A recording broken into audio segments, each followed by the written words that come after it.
Bueno, no tenemos wifi y los datos andan muy mal, así que lo que vamos a hacer es grabarlo y después lo subimos para que todos los puedan ver. Así no se traba ni nada y nos aseguramos de que salga bien. Bueno, les estaba contando eso, ¿no? De que esta vez lo vamos a manejar un poquito así, vamos a ir desarrollando entre todos un poquito la respuesta a lo que vamos a ver acá, ¿no? Así que ya arrancamos directamente. Idolatría. Esto es fundamental. Y seguramente hayan escuchado muchas veces a nuestros hermanos separados decirnos idólatras. Seguramente lo hayan escuchado. Que adoramos imágenes de yeso, que eso está prohibido en la Biblia, que adoramos a los santos, un montón de cosas. No nos llaman idólatras. Pero somos idólatras. Hay que preguntarnos eso siempre, ¿no? Esta acusación siempre se centra en el uso de o bien imágenes, como tenemos acá, o bien la veneración propia de los santos, ¿no? Pero nace de un malentendido más allá de un problema real, una falta de comprensión. Yo, como protestante, les voy a leer mi argumento y quiero ver si alguno de ustedes se anima a decirme por qué estoy equivocado. Éxodo 20, versículo 4 a 5. No te harás escultura ni imagen alguna, ni de lo que hay arriba en los cielos, ni de lo que hay abajo en la tierra, ni de lo que hay en las aguas debajo de la tierra. No te postrarás ante ellas ni le darás culto, porque yo, Yahvé, tu Dios, soy un Dios celoso, que castigo la iniquidad de los padres en los hijos hasta la tercera y cuarta generación de los que me odian. Parece claro, ¿no? En otras imágenes es bastante claro Dios, ni de lo que hay arriba en los cielos, ni de lo que hay abajo en la tierra. Parece bastante claro.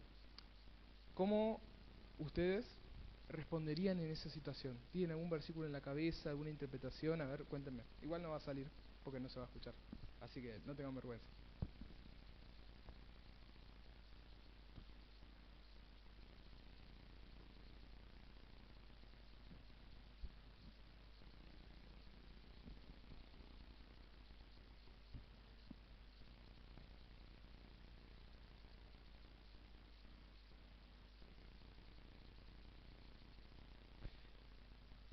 Ah, bueno, sí, sí, mejor. Así sale en la grabación. Ah, sí. No, que nosotros no veneramos, nosotros veneramos, no adoramos. Ujú. Y por lo que vos decís, eso de las imágenes, ellos mezclan el Viejo Testamento con el Nuevo. O sea, lo que hablan de idolatría era por los otros dioses que había antes. Después de la muerte de Jesús para acá, bueno, ya es otra cosa, pero ellos mezclan todo. Muy bien. Muy acertada tu respuesta y es más, van a ver que cuando yo pase la página, vamos a ver los grados de veneración que de lo que justamente estabas diciendo vos. Esto es importante primero que lo sepamos nosotros antes de ir al choque, ¿no? Esto es lo que enseña la iglesia. Tenemos 3 grados de veneración. El primer grado es la latría, que significa justamente adoración, que es la única reservada a Dios. Latría, adorar a Dios significa tenerlo por encima de todas las cosas. Es tenerlo por lo que es, por Dios y Señor. Por eso es que es el único a quien tenemos que hacerle latría. Pero sin embargo, cuando hablamos de adorar a otras cosas que somos idólatras, porque muchas veces se habla de adorar al dinero, se habla de adorar a los vicios. ¿Qué nos referimos con esto? Que tenemos a esas cosas por encima de Dios, ¿no? Ese es el problema. No solo se trata de adorar a otra persona o a otro ser, como generalmente suelen quererlo plasmar, sino que muchas veces podemos adorar sin querer a cosas de nuestra vida. Que es, de vuelta, les repito, adorar es tener a alguien o algo por encima de la posesión de Dios. A alguien o algo que en nuestra vida es más importante que Dios. Por eso que Jesús dice, es más fácil que un camello entre por la puerta por el portal de una aguja antes de que un rico entre en el reino de los cielos. No es que todos los ricos sean malos, es que el rico generalmente y lamentablemente idolatra el dinero. Lo tiene por encima de Dios, por encima de sí mismo. Vive por el dinero. Y ahí vemos una idolatría, tener un ídolo. Ídolo significa eso, tener a alguien o algo por encima o en el lugar de Dios, ¿no? Eso es lo que enseña la iglesia, que es exclusivo para Dios. Cuando eso falla, ahí está el pecado de idolatría. Pero esto no es el único grado de respeto, digamos. Después tenemos la dulía, que es la veneración, esto de lo que hablabas vos, ¿no? Que es la veneración, es un respeto, es un tipo de respeto. Es un honor que se le rinde a una persona, a un ser, por la obra que Dios hizo en su vida. venerando a un santo, venerando a la Virgen María, lo que veneramos es la obra de Dios en esa persona, porque no lo hizo por propia virtud, sino por influjo de la gracia de Dios. Entonces lo que nosotros respetamos y veneramos es esa gracia que actuó en esa persona, no a la persona en sí misma, porque por sí mismo no consiguió nada. Y después tenemos como detalle la hiperdulía, que es una veneración especial, que se le da únicamente a María Santísima. No es adoración, una declaración muy importante, es infinitamente menor que la adoración, pero es un respeto especial que le tenemos por ser la reina de todo lo creado, ¿no? Como dicen, como vemos en figuras en el Apocalipsis, es la reina de los santos. Entonces tiene un grado de veneración especial que sigue estando infinitamente abajo de Dios, ¿no? Esto para que lo sepamos nosotros, que es lo que decías vos, si se malinterpreta esta cita, ¿no?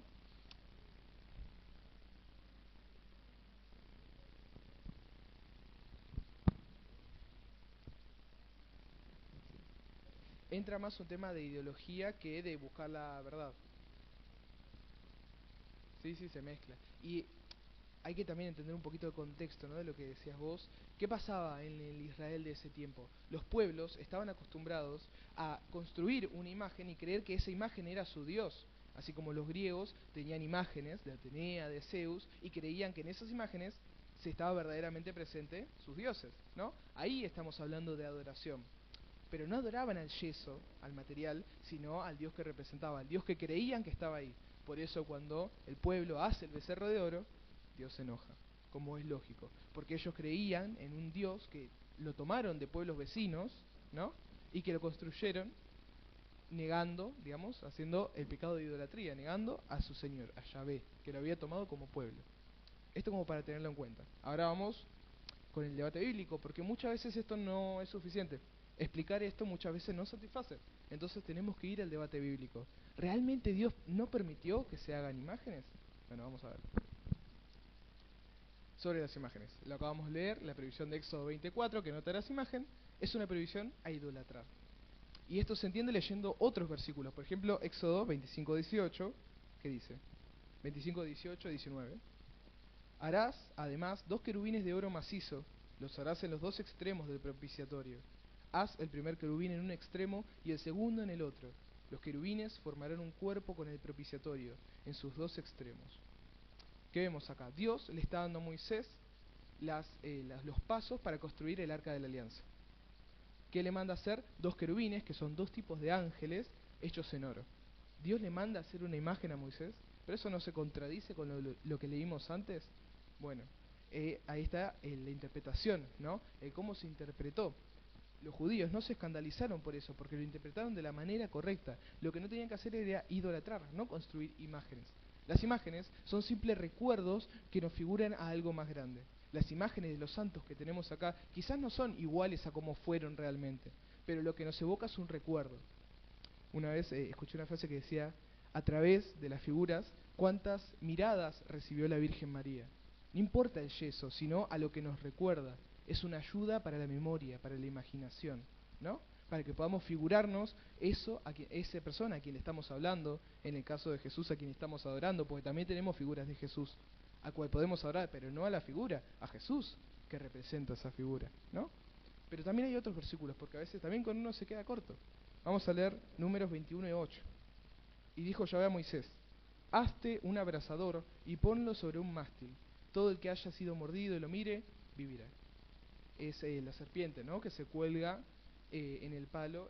Hace poco, no mucho leímos esta lectura en misa, que se cuelga en el palo para sanar a las personas que por desconfianza habían sido mordidas por las serpientes del desierto. Acá lo que está haciendo es Dios, a través de Moisés, dándole una enseñanza, arma esa figura de manera que quien la mire, ¿en quién va a pensar? En Dios, que lo está curando a través de eso. ¿Sí?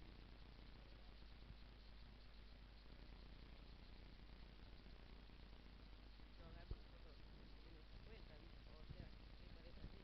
Sí, No es lo mismo que Dios te diga, haz esto, a que yo haga por mi propia voluntad y lo adore por impulso. Yo pienso así, no sé. sí. El problema con eso es que Dios no se contradice. Dios no te va a decir, hace esto y después te va a decir, esto está mal. Todo tiene un mismo sentido. Si Dios manda a crear imágenes, sí, es para apoyar al pueblo.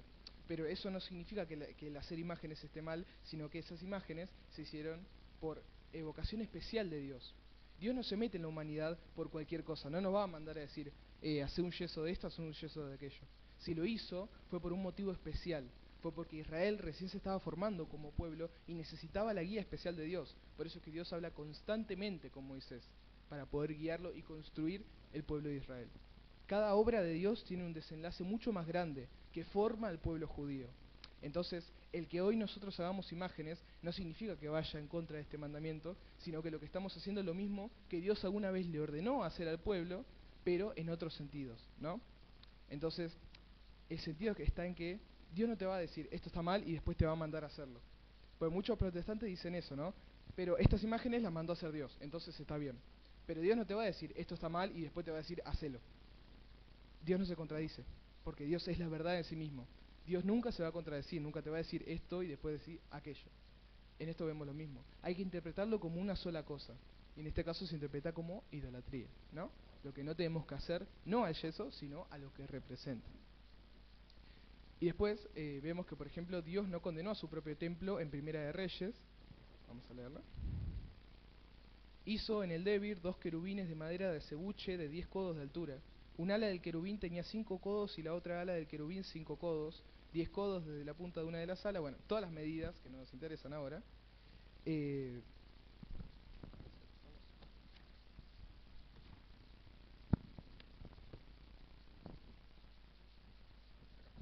Al salir los sacerdotes del santo, el santo es la parte central del templo, ¿no? Lo que hoy para nosotros es el sagrario, la nube llenó la casa de Yahvé, y los sacerdotes no pudieron continuar en el servicio a causa de la nube, porque la gloria de Yahvé llenaba la casa de Yahvé.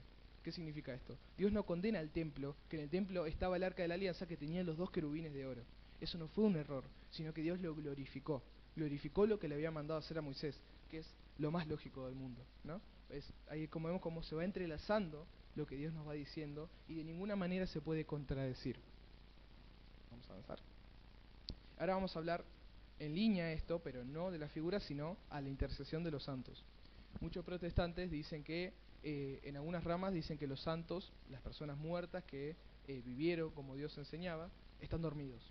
Están como en una especie de dormición hasta el último día. Eso es lo que creen algunas ramas protestantes, ¿no?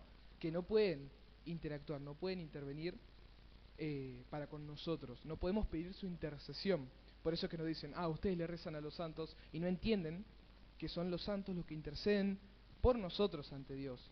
Los santos, que son los amigos de Dios, interceden por nosotros, porque Dios así lo quiso. Entonces, esto es bíblico también, y lo tenemos que demostrar. También vamos a leer un par de citas. Hoy va a ser un día de muchas citas, porque como ya nos internamos en el debate, y ustedes saben, como hablamos antes, que los protestantes, el punto en común que tenemos con ellos es la Biblia. Entonces tenemos que usar la Biblia para demostrar nuestros puntos. No solo decirlos, no solo exponerlos, sino que buscar en el punto en común que tenemos la verdad. Por eso es que vamos a citar tantas citas bíblicas y por eso es que le dije que no se maten copiando, si quieren sí, pero lo van a tener todos en el manual ordenadito de lo que vamos a ver hoy, cosa de que ya les quede guardado. Vamos a ver si realmente los santos interceden o no por nosotros. ¿Qué significa interceder? Pedir a Dios por otra persona. Yo puedo interceder por ustedes, ahora que estamos vivos, y nosotros creemos que los santos interceden por nosotros, que María intercede por nosotros ante Dios, pero no que median con Dios, sino que interceden. Ahora vamos a ver eso, ¿no? Vamos a leer Romanos 13:7, que dice: dad a cada cual lo que se debe. A quien impuestos, impuestos. A quien tributo, tributo. A quien respeto, respeto. A quien honor, honor. Si debemos honrar a los hombres justos en la tierra, como nos manda Dios, ¿cuánto más a los que están perfeccionados en el cielo? Ese es el respeto que tenemos a los santos, ¿no? Si Dios nos manda a honrar a las personas en la tierra, a los que se merecen ser honrados, ¿no? ¿Por qué no lo haríamos con los santos, que son los hombres de mayor honradez, los hombres y las mujeres, de mayor honradez que existieron, ¿no? Que son los amigos que hoy están con Dios. Vamos a leer también Hebreos 12:1, que nos dice: por tanto, también nosotros, teniendo en torno nuestro una gran nube de testigos, sacudamos todo lastre y el pecado que nos asedia, y corramos con fortaleza la prueba que se nos propone. Pablo, esta es una carta de Pablo, y Pablo constantemente va a hablar de la nube de testigos. También va a aparecer en muchas imágenes, por ejemplo, de otros libros, que va a aparecer esa nube de testigos, que representa a los santos que nos acompañan. Dice, estamos envueltos en una gran nube de testigos. Si ustedes recuerdan, en la transfiguración de Jesús, aparece una gran nube sobre él que lo envuelve y hace que los apóstoles no puedan verlo y ven su rostro luminoso. Y después aparecen dos santos que seguramente conocen, en ese momento de la transfiguración, ¿no? Esta nube que simboliza a los santos aparece constantemente, incluso por intercesión directa de Dios, que fue en el momento de la transfiguración. Y esa misma imagen, la nube de testigos, la nube de santos, que somos como una gran familia que nos envuelve, también la utiliza Pablo, ¿no? Estamos hablando de lo mismo. Los santos no están dormidos, los santos no están muertos, los santos están vivos e interceden por nosotros. Vamos a leer también otras dos, que es 1 Timoteo 2, 1 al 2, que dice: ante todo, recomiendo que se hagan plegarias, oraciones, súplicas y acciones de gracias por todos los hombres, por los reyes y por todos los constituidos en autoridad, para que podamos vivir una vida tranquila y apacible con toda piedad y dignidad. ¿Qué nos está mandando Pablo a hacer acá, a la primera carta que va dirigida a Timoteo? Interceder por los demás. Nos pide plegarias, oraciones, acciones de gracias. ¿Por quién? Por nuestros hermanos, los que estamos acá. ¿Para qué? Para que tengamos una vida buena, una vida piadosa, para que podamos santificarnos en la vida. Entonces lo que está demostrando Pablo con esto es que se puede interceder por los demás, ¿no? Hay un problema acá. Quiero retroceder. A ver si lo habíamos leído. No, eso va a venir después. Bueno, ya vamos a ver una cita muy polémica, ¿no? que habla de Jesús como mediador. Pero vamos a avanzar. Y acá en el Apocalipsis tenemos las pruebas claves de cómo los santos interceden por nosotros. Estas citas del Apocalipsis son muy conocidas, seguramente si siguen alguna apologeta en YouTube, en redes, la habrán escuchado, que dicen así: Apocalipsis 5:8 y 8:3 al 4. Cuando lo tomó, los 4 vivientes y los 24 ancianos se postraron delante del Cordero. Tenía cada uno una cítara y copas de oro llenas de perfumes, que son las oraciones de los santos. La otra cita: otro ángel vino y se puso junto al altar con un badil de oro. Se le dieron muchos perfumes para que, con las oraciones de todos los santos, los ofreciera sobre el altar de oro colocado delante del trono. Y por mano del ángel subió delante de Dios la humareda de los perfumes con las oraciones de los santos. Pensemos, ¿no?, cómo influyen las oraciones de los santos si aparecen en el Apocalipsis en el momento del juicio, sí.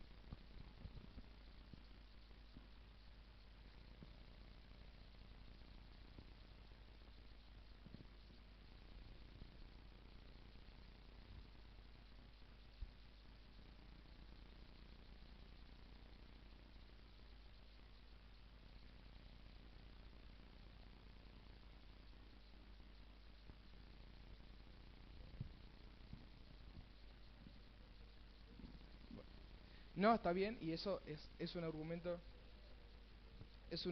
que constantemente nos dan. La repito para los que están escuchando la grabación, para que escuchen, ¿no? Que, bueno, nos contaba la hermana que vinieron los mormones a su casa y le dijeron que esta misma cita que acabamos de leer no explica que nosotros tengamos que pedir la intercesión de los santos, ¿no? No nos obliga a hacerlo. Pero las citas que leímos antes, si nosotros podemos pedir la intercesión de nosotros, hermanos, si sabemos que está la nube de testigos sobre nosotros que nos acompaña, y si las oraciones de los santos interceden en el juicio divino, el resultado de todo eso me parece que es claro, que es lógico poder pedir la intercesión de los santos. Pero no hay que confundir mediación con intercesión, y eso ya lo vamos a ver.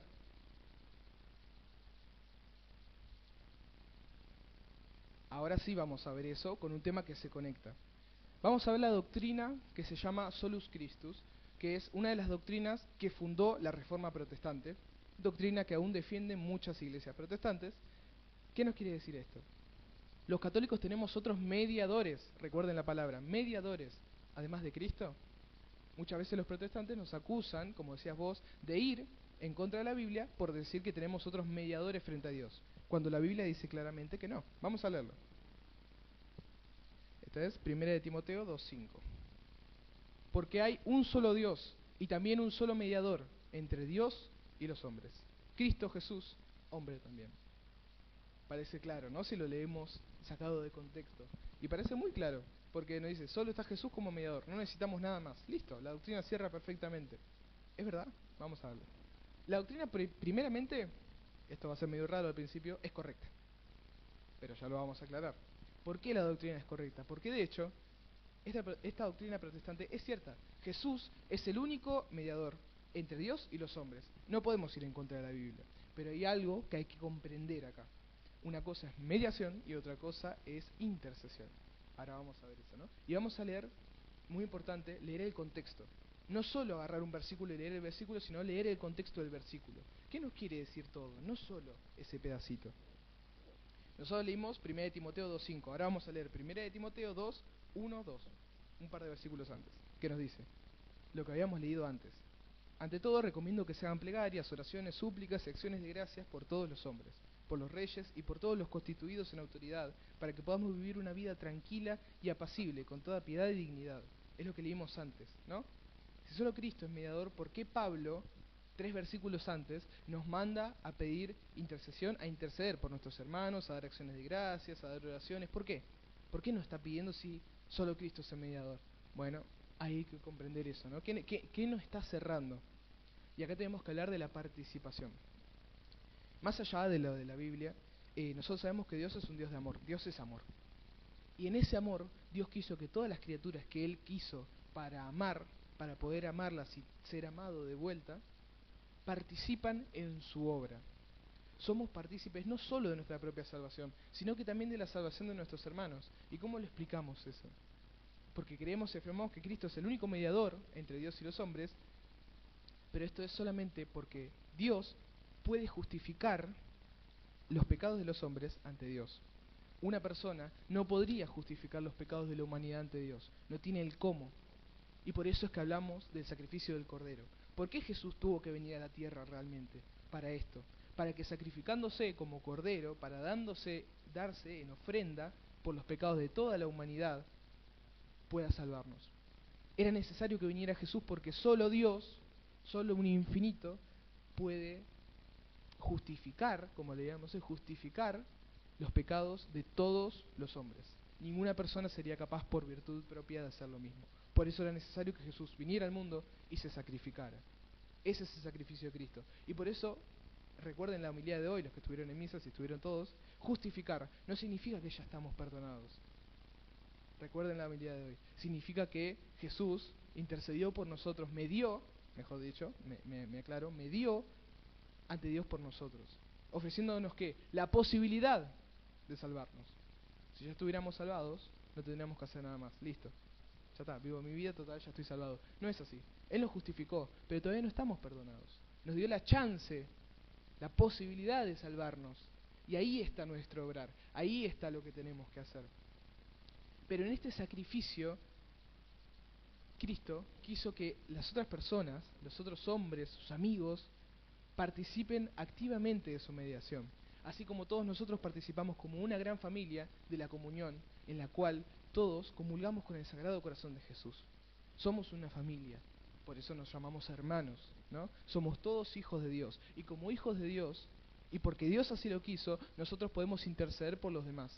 Nuestros actos de amor suben hasta los cielos, como subían las oraciones de los santos en el Apocalipsis, para que así Dios no necesita que nosotros intercedamos, pero quiere que lo hagamos para que así renazcamos en el amor. Hace un par de encuentros decíamos que todo lo que nos enseñó Jesús era parte de una escuela de amor, para que nosotros, convirtiéndonos, abandonándonos a nosotros mismos y convirtiéndonos en el amor, podamos ser salvados. ¿Recuerdan cuando hablamos de cómo entrar al paraíso?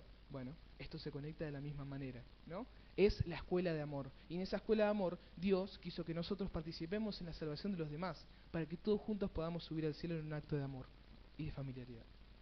Pero esto, para poder entenderlo, primero hay que reconocer que no podemos decir que solamente Cristo intercede ante el Padre, sino que Él es el mediador, Él es el que se sacrificó por nosotros, el único capaz de hacerlo, y los santos, tanto como ustedes, como todos, intercedemos por los demás porque Dios así lo quiso, para seguir justificándonos y seguir salvándonos. Es el amor que obra por el amor. Cuando nosotros amamos a los demás, crece en nosotros más la semilla del amor. Entonces, si nosotros viéramos esto con los ojos protestantes, veríamos una incoherencia en Pablo, la incoherencia paulina, ¿no? Si nosotros volvemos a leer, cuando nos dice que intercedamos por los demás, hay algo que no se conecta. No podemos mantener esta doctrina si seguimos leyendo 3 versículos antes. Y esa es la incoherencia que hoy en día muchas veces se trabaja. Pero para poder explicarlo, hay que explicar todo esto que expliqué. Y en un ambiente no violento, sino en un ambiente de comprensión. Si yo voy a la discusión, no voy a poder llegar hasta acá sin arrancar a los gritos, sin arrancar con cosas personales. Por eso es que siempre hablamos de que el debate apologético no tiene que ser una discusión, tiene que ser una evangelización. Se lo voy a repetir de acá hasta el último de los encuentros porque es fundamental. Tiene que ser una evangelización. Y la evangelización va con y por el amor. Sin el amor no hay evangelización, no hay apologética.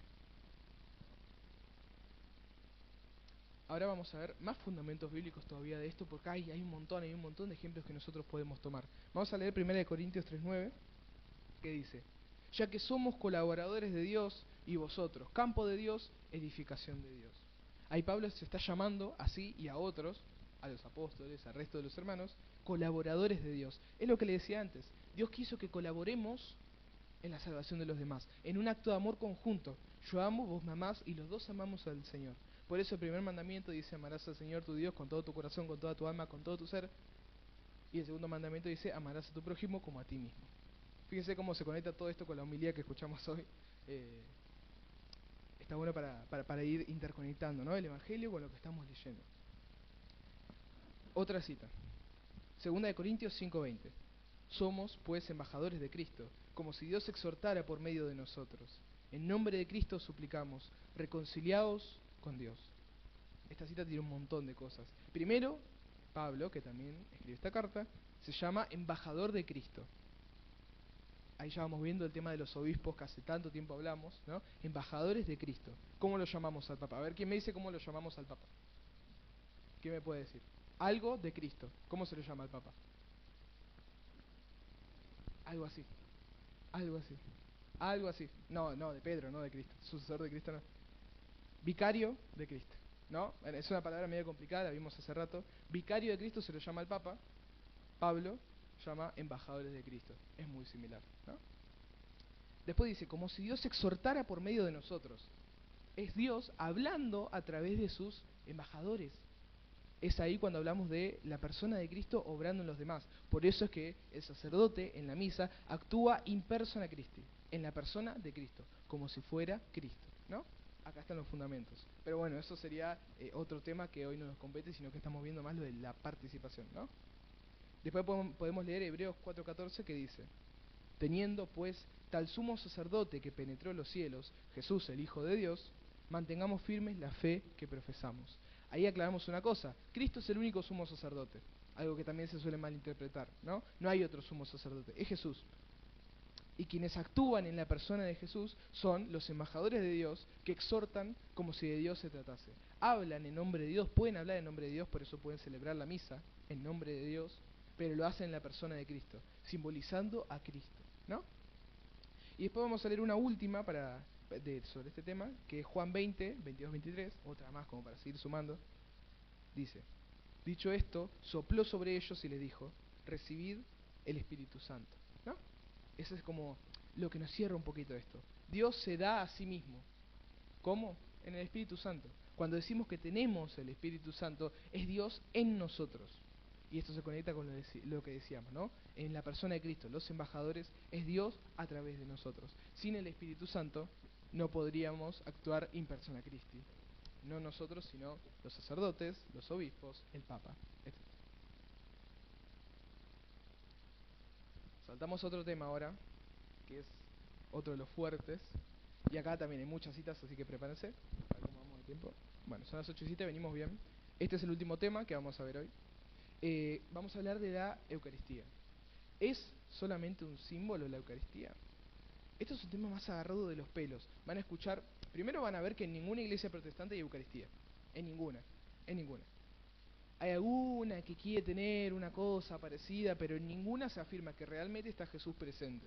La única iglesia que no es la católica y tiene Eucaristía y es una Eucaristía válida es la iglesia ortodoxa, que está en cisma con Roma, pero por tener sucesión apostólica, que es lo que nosotros también tenemos, que es la imposición de mano a los obispos, es que pueden actuar in persona Christi, como decíamos antes, y consagrar en nombre de Dios.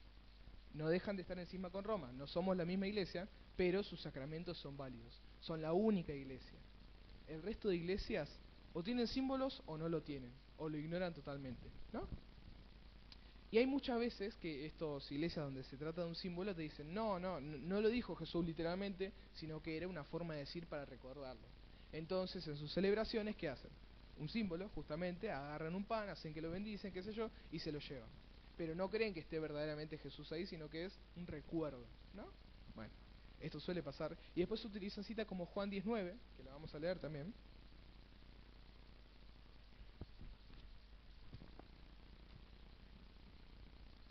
Acá, Juan 19. Yo soy la puerta.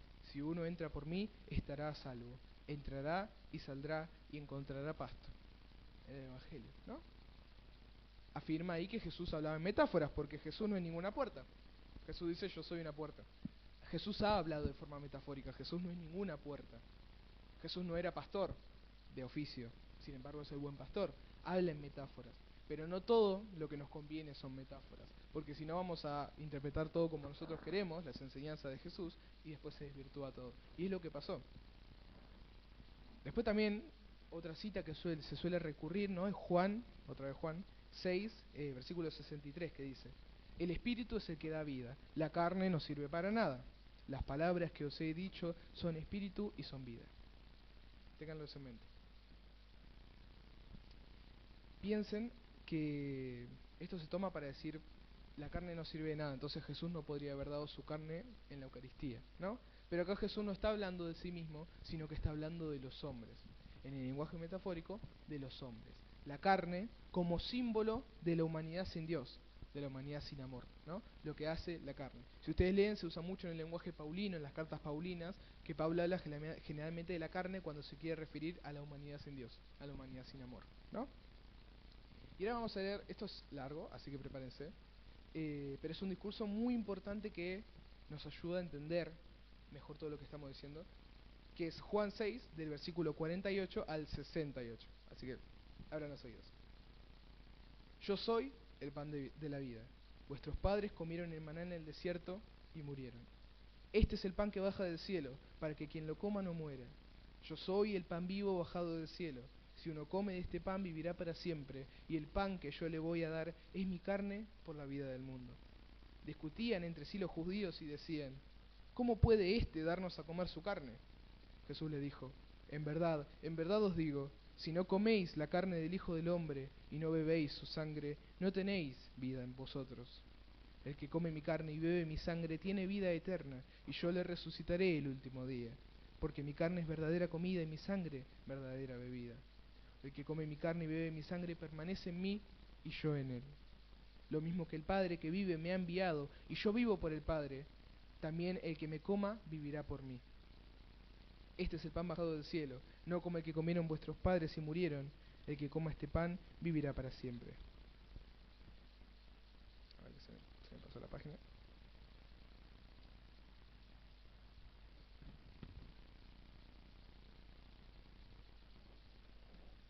Esto lo dijo enseñando en la sinagoga en Cafarnaúm. Muchos de sus discípulos al oírle le dijeron: es duro este lenguaje, ¿quién puede escucharlo?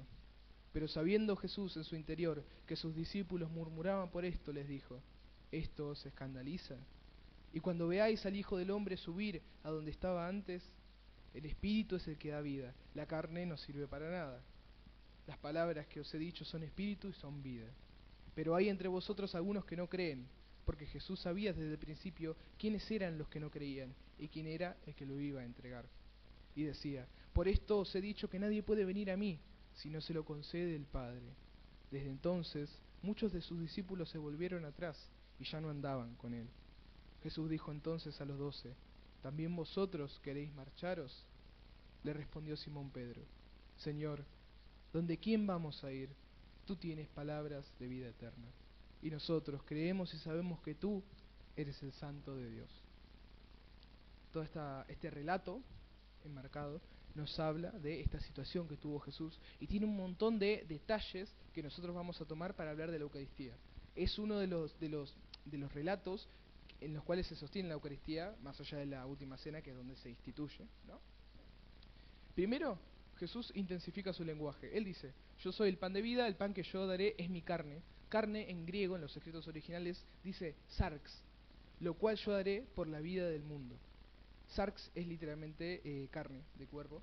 no significa una metáfora, sino que se refiere literalmente a carne, ¿no? Como carne, simplemente no es una metáfora.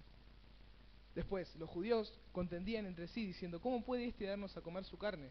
Lo entendían literalmente, no entendían que estaba hablando en metáfora, pero hasta ahí. Ya vamos a ver cómo significa esto, ¿no? Ahí Jesús tuvo la oportunidad de corregirlo si era un símbolo. Si él hubiera querido instituir un símbolo, porque está hablando de la Eucaristía, no hubiera permitido toda esa confusión, hubiera dicho, no, es un símbolo y ya está, y se corta ahí. Pero no, siguió remarcando, escuchando, ¿no? Vemos cuántas veces dice, yo soy el pan de vida, yo soy el pan de vida. Cuando lo cuestionan dice, yo soy el pan de vida. El que no me come no tiene vida en sí. En lugar de corregirlo, si era un símbolo o ablandar la enseñanza, redobla la apuesta con un lenguaje aún más gráfico y literal. Cuando le dice, ¿cómo no van a dar de comer su carne? Él le dice, que no come de mi carne y no bebe de mi sangre no tiene vida en sí. ¿No? De cierto os digo, si no coméis la carne, sarx, en griego, del Hijo del Hombre, y bebéis su sangre, no tenéis vida en vosotros. El que come mi carne y bebe mi sangre, tiene vida eterna, porque mi carne es verdadera comida, y mi sangre es verdadera bebida. ¿No? Esto no se tiene que entender de manera metafórica, sino de manera literal, pero no literal como lo entendieron los judíos, no literalmente de su carne, sino que en un proceso misterioso para nosotros, Él se iba a dar a nosotros. ¿Cómo se va a dar? Lo vamos a ver en la última cena. Todavía no nos toca saber eso. Y la reacción de los discípulos es la prueba definitiva que nos cierra de que esto no es metafórico. Jesús dejó que todos esos discípulos que tenía se fueran. ¿No? Cuando vimos, después de escuchar esto, que le dicen, cuán duro es este lenguaje, ¿quién puede oírlo? Muchos se fueron. Jesús no se corrigió, Jesús no dijo nada más, Jesús dejó que se fueran. Y no solo eso, le dice a sus 12 discípulos, ¿ustedes también se van a ir? Y ahí es cuando dice Simón Pedro, ¿cómo nos vamos a ir si solo vos tenés palabras de vida eterna? Los 12 que se habían quedado habían entendido el sentido real de ese mensaje, por eso es que no se van. Y a partir de ese momento, de ese quiebre, es que Jesús comienza a hablarles ya en otro lenguaje.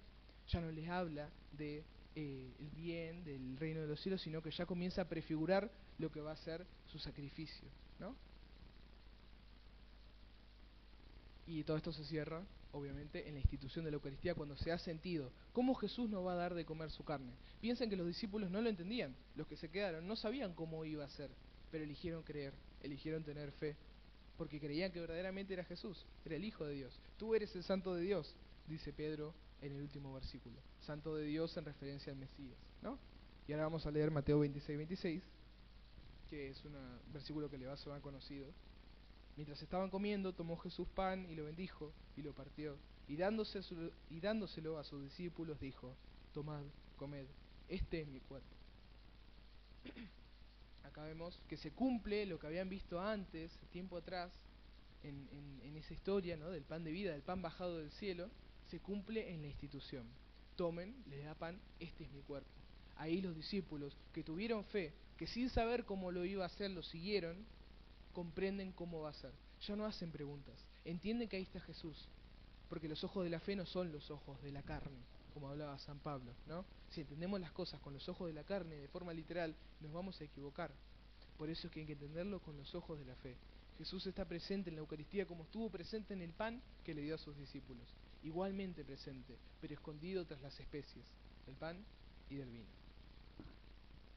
Y Jesús no dijo, esto representa mi cuerpo.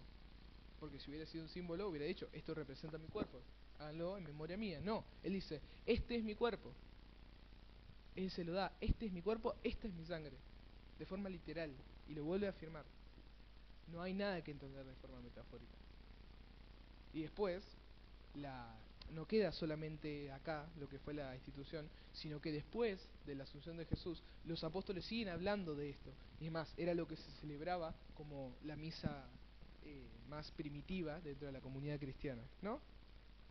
Vamos a leer 1 Corintios 10:16 que dice, la copa de bendición que bendecimos, refiriéndose al cáliz, ¿no? de la sangre de Cristo. ¿No es acaso comunión con la sangre de Cristo? ¿Y el pan que partimos no es comunión con el cuerpo de Cristo? Acá Pablo ya está respondiendo a todas las dudas que podíamos ya tener sobre la metáfora. ¿No es comunión con el cuerpo de Cristo? ¿Para qué lo dice así? Porque no es literalmente carne de manera visual, sino que es carne de manera esencial. La esencia detrás de las especies es la carne y es la sangre. Es la comunión verdadera hecha tras las especies del pan y del vino. Y Pablo lo explica. Es más, hay que tener en cuenta una cosa, que la palabra participación que leímos acá es koinoia en griego, que significa participar de manera literal, no como metáfora, sino participar como quien es parte de algo, es ser parte de algo más grande, ¿no? Entonces, tengan en cuenta eso, koinoia. Muchas veces las palabras en griego, ¿por qué las destacamos? Porque son los que nos da el pie a decir el verdadero sentido que después se fue desfigurando por las traducciones, ¿no? Y después, otro testimonio que da Pablo sobre esto, aparece en 1 Corintios 11:27 y 11:29, que dice: Por tanto, quien coma el pan o beba la copa del Señor indignamente, será reo del cuerpo y de la sangre del Señor.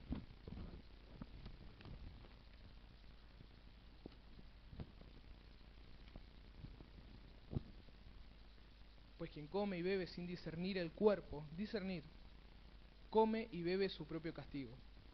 Importante aclarar que ustedes no lo ven, pero cuerpo está con mayúscula, con la C mayúscula, ¿no? No nos habla de cualquier cuerpo, nos está hablando del cuerpo de Cristo. Si fuera un símbolo, no nos condenaríamos por hacerlo indignamente, porque los símbolos no nos condenan. Lo que sí nos condena es cuando consumimos verdaderamente a Cristo de forma indigna, porque lo estamos manchando con nuestros pecados, que no quisimos que se perdonen. Por eso es que tenemos que confesarnos antes de comulgar, porque tenemos que estar en gracia de Dios para comulgar con Cristo, que es todo pureza. Si nosotros vamos indignamente, lo que hacemos es manchar a Jesús, es volverlo a cargar con la cruz, la cual ya tuvo que cargar por nuestros pecados, ¿no? Por eso, si fuera un símbolo, nadie se condenaría, pero Pablo lo dice explícitamente, y no puede ser más explícito. Quien come indignamente del cuerpo de la sangre de Cristo es reo de su propia condenación. Se está condenando a sí mismo, ¿no? No puede ser más claro. Bueno, esto es lo que estábamos diciendo recién, ¿no? De que incurre en el propio juicio. Una persona no va a incurrir en un juicio si es un símbolo. Es lo que termina de cerrar todo esto. Y así terminamos ya lo que son los contenidos de hoy. Que ahora estamos, 8:20, está bien. Bueno, no nos atrasamos tanto, también que fuimos apurados, pero la idea de todo esto es que nosotros podamos seguir reflexionando en lo que ya podríamos haber leído, pero desde el punto de vista del debate, ¿no? Porque lamentablemente no está bueno que lo tengamos que hacer de esta manera. Estaría bueno que podamos leerlo con tranquilidad, de forma piadosa, pero es como decía San Pablo, ¿no? Intercedan por los demás para que puedan tener una vida piadosa y tranquila, para que no tengamos que ir a la pelea, sino que la evangelización pueda ser algo sencillo, amoroso. Pero sabemos que muchas veces la evangelización no es ni sencilla y a veces cuesta que sea amorosa. Entonces tenemos que tener en cuenta esto porque lamentablemente, si entramos un poquito en psicología, hay algunas personas que necesitan que se les demuestre que están equivocadas para poder escuchar la verdad. Muchas veces tenemos que ganar un debate para poder evangelizar, no quizás sobre esto. Muchas veces tenemos que ganar un debate, demostrar que teníamos razón, para después decir, esta es la verdadera iglesia, acá hay salvación. Ahora te puedo contar de esto otro y ahí evangelizar. El Espíritu nos va guiando en todo momento y es el Espíritu que habla a través de nosotros si nos predisponemos a eso, ¿no? Pero muchas veces, y se lo voy a repetir hasta el final de este taller, el debate apologético no termina en ganar, sino puede terminar en callar, puede terminar en desviarse, puede terminar en una tregua, puede terminar ganando, pero después hablando de otro tema. No necesariamente significa que cuando ganamos ya plantamos la semilla. La semilla se planta cuando en la otra persona instalamos la idea de una conversión. No solo saber que tengo razón, porque yo te puedo demostrar que tengo razón y después vos te olvidás y seguís en tu iglesia. Y el objetivo de todo esto no es ganar, es que las personas... Bueno, sí, pero es una tarea difícil.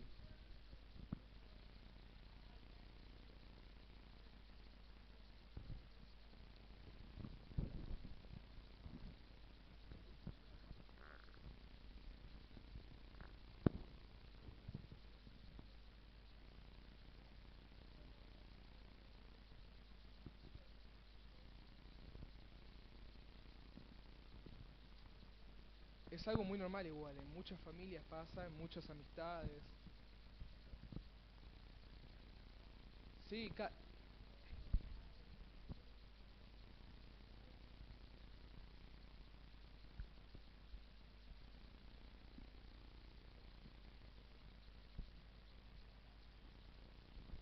bueno, recuerden,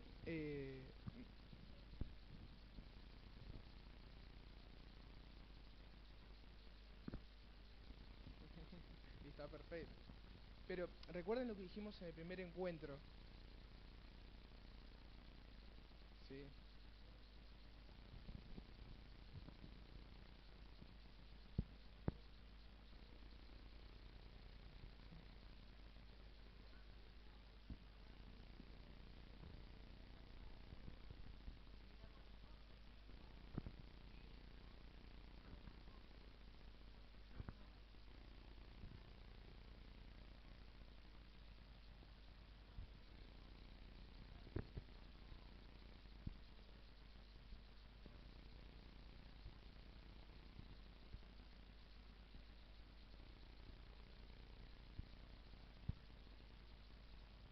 Está perfecto. Sí. Sí. Igual es peligroso, hay que agarrarlo con pinzas. Si uno no está bien preparado, cae allá y le pueden dar vuelta a la tortilla y...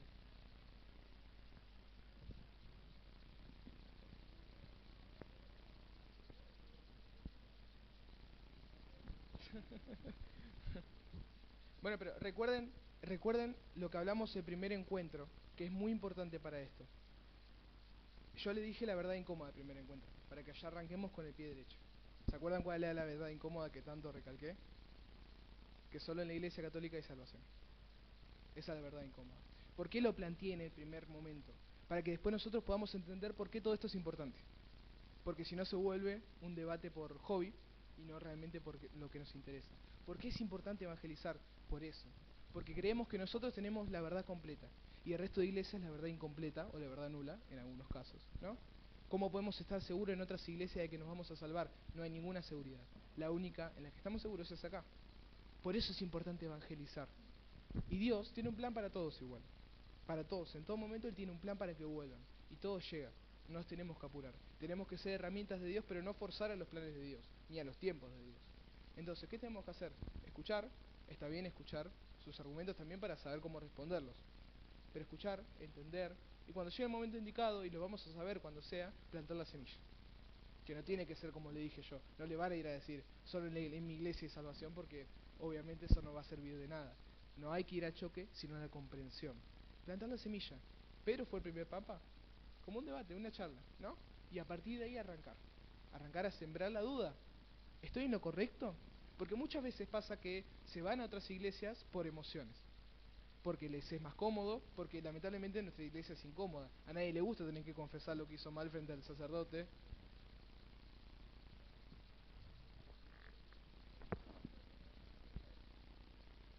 Bueno, esto está bueno, lo fuimos viendo en los encuentros anteriores, si se acuerdan.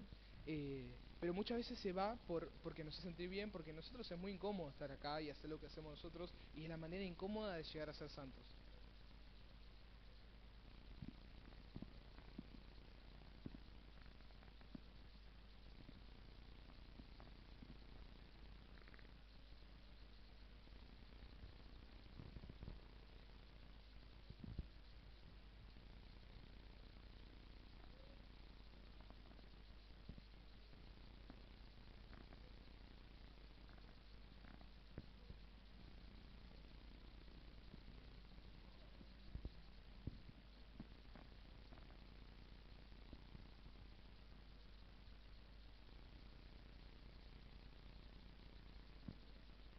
Bueno,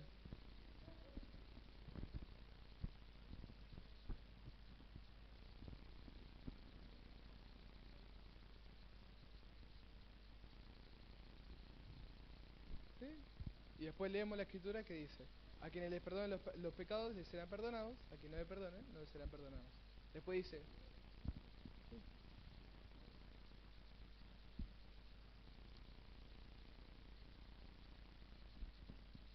pues hay gente, y está bueno que sepamos esto porque hay gente y hay testimonios que se han convertido en base a debates. Hay gente que le gusta el estudio, así como ustedes que están acá, porque si están acá es porque de esto le gusta algo, ¿no? Y le gusta el estudio, pero de su propia teología, ¿no? Y en el debate con otros apologetas católicos, se han convertido. Es más, hace poco canonizaron a Sir John Henry Newman, que hoy es doctor de la iglesia, que era anglicano, y se convirtió a los 50 y pico de años, si no me equivoco.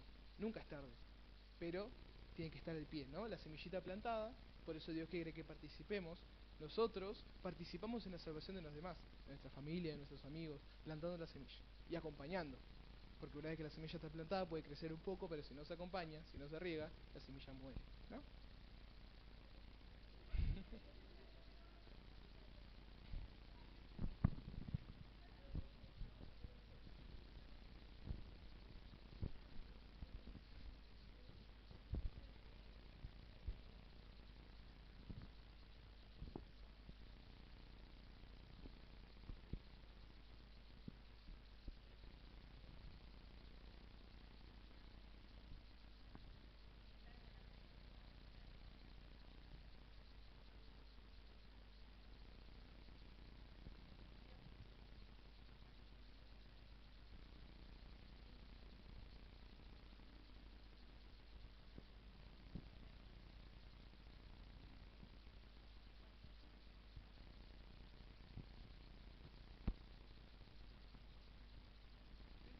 Y eso está muy bueno, eso está muy bien.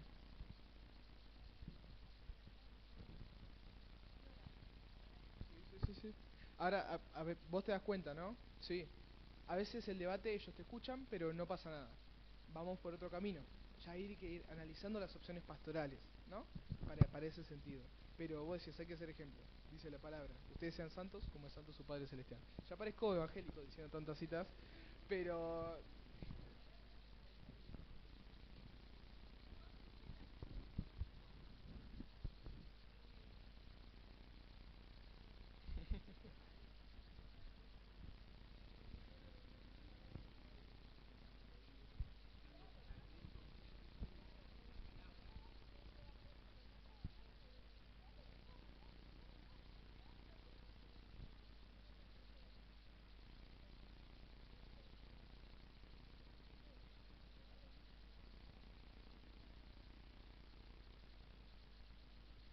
Apóstoles autonombrados porque nadie les impuso las manos.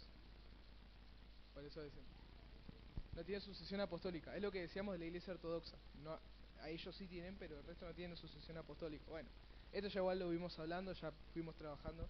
Ya vamos a terminar porque son 8:30. Sí. Ah, bueno. Ni hablemos del diezmo. Ni hablemos del diezmo. Ni hablemos de eso porque... Así que...